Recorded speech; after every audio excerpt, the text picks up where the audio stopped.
How's it going, guys? My name is Damien. Welcome back. So this is my Flash episode 19 video. Before I get into this video, I just want to say that the reason I didn't post this last night was because I spent a lot of time on my Clips channel. If you are subscribed to that channel, then you know I posted pretty much the entire episode of the Flash, broken into 9 parts, and I also did, 2 other scenes. So it kept me busy for quite a while, but it was fun. So if you guys are sub to that channel and you didn't leave a comment on there, do let me know if you guys enjoyed that. So it really kept me busy for a while, and I was super tired after, so that's why I didn't get to do this review. So let's get into it. I enjoyed the episode a lot. There was quite a bit to actually take in, and so let's talk about it. And you guys can always share your thoughts and opinions. Subscribe if you're new, and leave a like on the video. I do appreciate it. So the biggest thing for me personally was seeing Killer Frost again. I think it was great to have her on screen, and also just to wrap up that storyline with Earth 2 in many ways. But the dialogue between her and Caitlin, and then eventually Zoom, really just affirms that the multiverse is just really cool, and that we haven't seen the end of Killer Frost. There's millions of potential Killer Frost that we could really see. So I hope they get into doing different types of characters, because why I actually enjoy the multiverse, because beyond all the complexities and the confusion is really just the fact that I enjoy seeing the actors have to kind of play a different role. They take on this different personality, so it helps them get into the character even more, and just overall just enhances the experience, I think, and improves their acting. So it's just one of those things that I just really enjoy. So seeing her again was great. Her death means little in the grander scheme of things, as I'm mentioning, with the different universes that are out there, the worlds. So that was one of the biggest things for me, and they literally could have done an episode strictly about Caitlin and Earth 2 Killer Frost, and they could have had just conversations going on for a long time, because there's still a lot about Caitlin Snow that we don't know about. So that was really nice. The next big thing for me was Barry just being normal, and him having to adjust to his life just being so different. He is always having to go through these trials, and ultimately they make him stronger by it. I mean, that's just generally how the hero storyline always goes. There's never, Clark went through it on Smallville. These TV shows, it's not exactly, there's a lot in The Flash where other shows have pulled from it before, so, or have done things that The Flash is now doing. So it's not like the first time it's ever been done, but it's still really, really great when they do it. So it's one of those things where you get to see this character when he's just in a different kind of atmosphere and how he handles situations. But Barry is still a trained CSI. Like, he can still be this helpful, like, very informative guy. So he can still canvas crime scenes and literally give you all the information about that area, about his surroundings, and he can be quite helpful. So it was kind of interesting to see him playing that role. That was great. But I think obviously the highlight of the episode, I think to a lot of people's surprise, was Caitlin and Zoom, their scenes. And I said I was going to do a video last week when I did my review on Zoom specifically, and I really just didn't get a chance to do it. But in a way, I'm glad, because now I'm definitely going to do it, because Zoom last night really just, Teddy Sears is taking this character to places that I just didn't expect, and he continues to surprise me with his overall, like, fractured mind. Like, he continues to show that he's getting crazier and crazier every single week that we see him on screen. Like, whenever he's on screen, he shows character progression. Like, there was that little gap where we didn't see Zoom, where Barry was dealing with other things, and Team Flash as well. And then he comes back and he shows, like, yeah, I've been here. You guys haven't seen me per se, but I'm here. I've been progressing. So he's getting crazier and crazier, and he wants to conquer other worlds. So let's see how that goes down. Although I'm kind of interested as to how he brought his Earth to its knees when I feel like there should have been a Kal-El Superman variant on that planet, as well as the rest of the Justice League. But that's fine.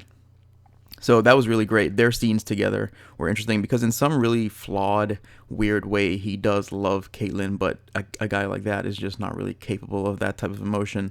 So it's interesting to see how they kind of juggle these things. And being a character like Zoom, who is just so complex, there's so many layers there, you could literally have an entire season about the backstory of Zoom and just him being the bad guy and taking over his Earth, and I would watch that TV show.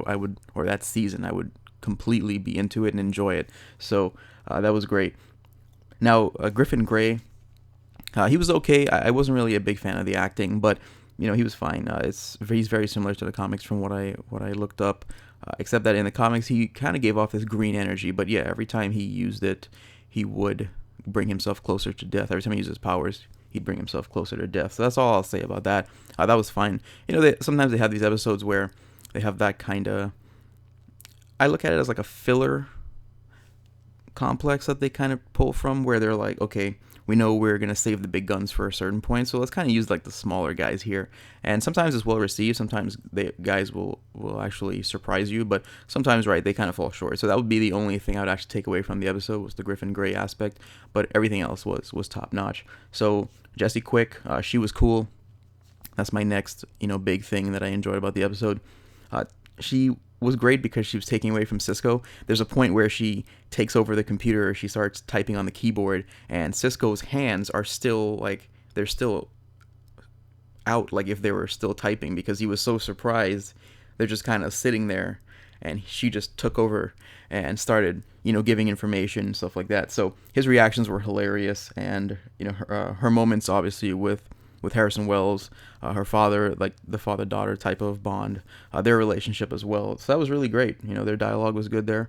So yeah, do let me know what you guys thought about the Cisco reactions, because Cisco to me continues to be one of the best things about Team Flash, one of the best things about the show overall, and he brings that humor to the show. And I mentioned it last week in my review that it was nice to kind of see him get some more opportunity to be more badass, because we've always kind of seen this comedic, techie kind of side to him. So that was really nice. But of course, at the end of the episode, Harrison Wells saying that he's going to create another particle accelerator. So that's a big Flashpoint Easter egg, because I love the Flashpoint paradox. I don't know if you guys have seen this animated movie, but it was one of the best animated films pretty much that they've ever done. It's honestly better than most of the Marvel and DC movies that have ever come out. So it's a really, really well written movie. So, and sometimes it makes me wonder why they don't take some of these animated films, DC I'm referring to, and just recreate them literally scene by scene. I feel like they would be really good, but that's another video for another day. But that was a big Easter egg at the end, because that's literally what Flashpoint is about. He loses his powers, and because of the Reverse Flash, and he recreates the accident that gave him his powers, and he's able to become the Flash again. So I assume he's going to get his powers next week from that particle accelerator that they're going to create, but we'll see how it goes. It also made me wonder if that was when Wally West would kind of become, but it's just not. It seems a little too early. They could choose to change it like that, but he's gonna become the Flash at some point later on. I don't know how they're going to bring his character in. I fully expected next season, because the way he becomes the Flash is very different, but I know that this show has changed some things slightly, so they could have chosen to change something like that. But let me know what you guys think about Wally West, because his character arc, sometimes it feels like he's just kind of there. He's not really doing much, but I feel like there's a lot more to it. Like, he's going to help Barry defeat Zoom. I feel like he's going to find out Barry is the Flash at some point, and maybe he'll help him defeat Zoom. Maybe he'll contribute in some way. Maybe he has something in store. Like, I feel like there's a plan for his character that the writers are really being secretive about, because the entire time I've seen him, like, I haven't really had reason to talk about him too much or post any scenes of him on my Clips channel. So he's always been that guy where I'm just not too sure as to what he's gonna do. So yeah, let me know what you guys think. Those are my thoughts on the episode. I give it an 8 out of 10.